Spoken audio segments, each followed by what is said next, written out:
Le plus gros bug qui existe toujours, ça concerne la navigation. On va rentrer une destination, par exemple le Touquet, tu vois, le Touquet Paris-Plage.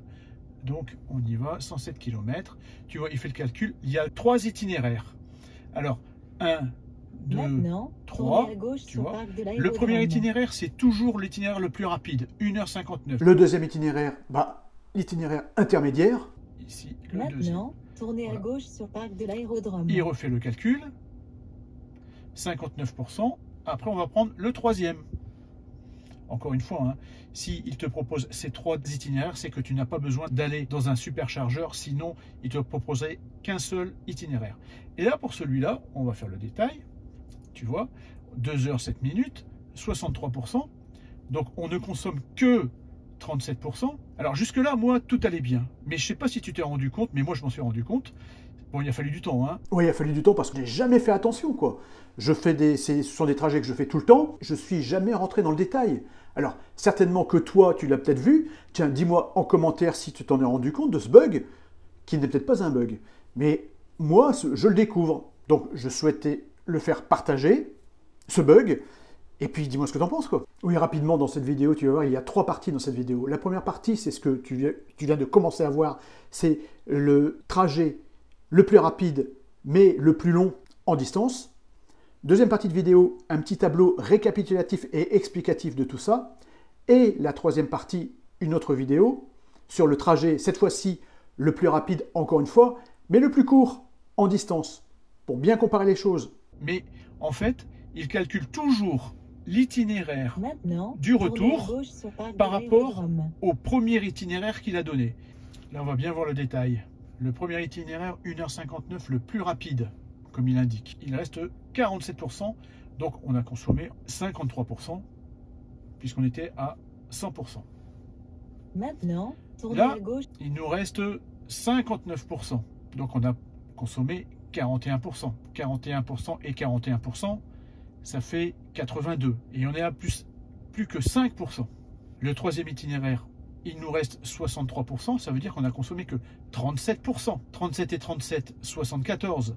74, ça veut dire qu'il devrait rester 26. Il ne nous reste que 9. Mais si tu fais 63 moins 9, 59 moins 5, et 47 plus 6, puisqu'on est en négatif. Ça prouve bien que Tesla calcule les trajets retour des 3 itinéraires sur le trajet retour de l'itinéraire le plus rapide. D'ailleurs, le petit tableau que j'ai fait juste après, là où je t'explique, ça montre bien, c'est un petit récapitulatif de ce que j'ai vu.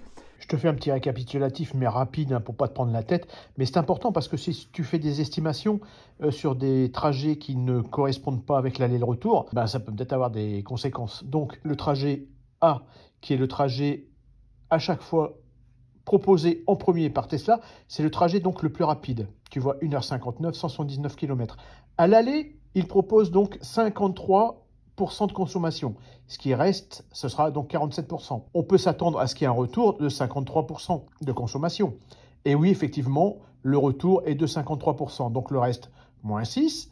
L'estimation aller-retour, 106 par rapport à une charge de 100%.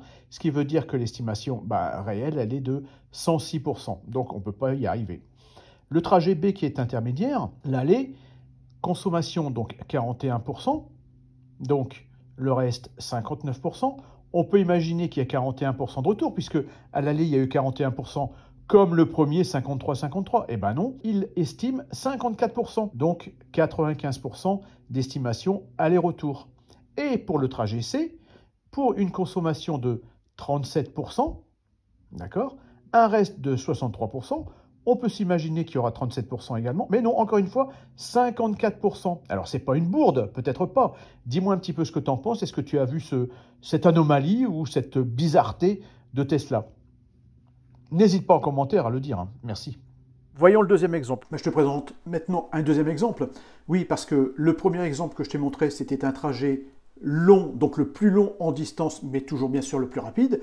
Et là, j'ai cherché un autre exemple qui est le trajet encore une fois, le plus rapide, mais le plus court en distance. Et je peux te dire que des essais, j'en ai fait plein pour vraiment valider ce que je propose là, et que tu te souviens dans la vidéo précédente, et où je te parlais de la dernière mise à jour, où j'avais un problème de pouce à force de régler la molette de gauche, ben là je peux te dire que j'ai le même problème, mais avec mon index droit cette fois-ci, parce que j'ai pas arrêté de taper sur l'écran des différents tests, de différents essais de trajet, pour essayer de trouver une réelle bourde par rapport à ce que je viens de te présenter. Maintenant, donc, nous sommes toujours au Touquet avec 100% de batterie, au départ du Touquet pour aller jusque Rouen. Le trajet le plus rapide cette fois-ci est le plus court, 1h48 par rapport à 2h13, avec une distance donc de 159 km, 50% de batterie utilisée, donc forcément il reste 50%, avec une estimation aller-retour à moins 2%.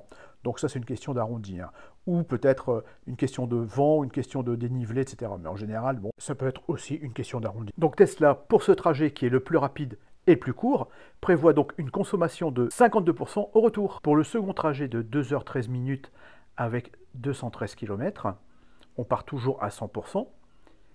Il reste 32%, donc on a consommé 68%.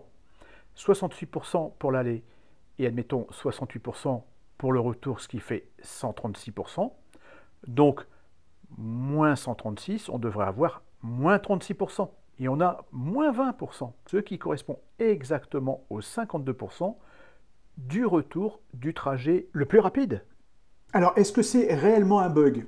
Moi, je pense que oui, pour le calcul lui-même de l'aller-retour sur les trajets alternatifs, mais positivons, pas si bug que ça, parce que quand tu veux, par exemple, prévoir un trajet, tu as la possibilité de prendre le trajet donc le plus rapide ou de prendre un trajet alternatif.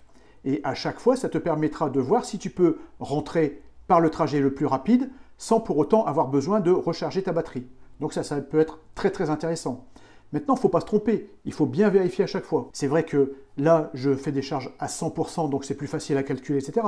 Mais quand tu es dans le feu de l'action, ou que tu ne fais pas attention, etc., c'est toujours intéressant de savoir que tu peux revenir par le trajet le plus rapide si tu n'as pas suffisamment, ou par un autre trajet alternatif si tu n'as pas suffisamment également. Alors, est-ce que tu avais connaissance de cette spécificité? Oui, non, dis-le-moi en commentaire. Est-ce que tu as d'autres éléments à apporter en complément? Pourquoi pas, avec plaisir, n'hésite pas. Bon, il y en a certains qui pourraient dire, bah, il n'y a rien de grave là-dedans, c'est vrai, il n'y a rien de grave. Alors, si tu veux un complément d'information, n'hésite pas à regarder cette vidéo-là sur le GPS. C'est vraiment très intéressant. Elle plaît pas mal, il y a quand même pas mal de retours positifs. Donc, n'hésite pas à la regarder. Beaucoup d'informations. C'est d'ailleurs en faisant cette vidéo que je me suis rendu compte de ce bug. Je n'avais pas du tout connaissance auparavant. Donc, c'est pour ça que je me suis dit, je vais faire dans la foulée cette vidéo pour faire partager ma toute petite expérience. Bon, j'espère que ça t'apportera quand même quelque chose. N'hésite pas à t'abonner et à me mettre un petit pouce. Je te remercie et à bientôt. Au revoir.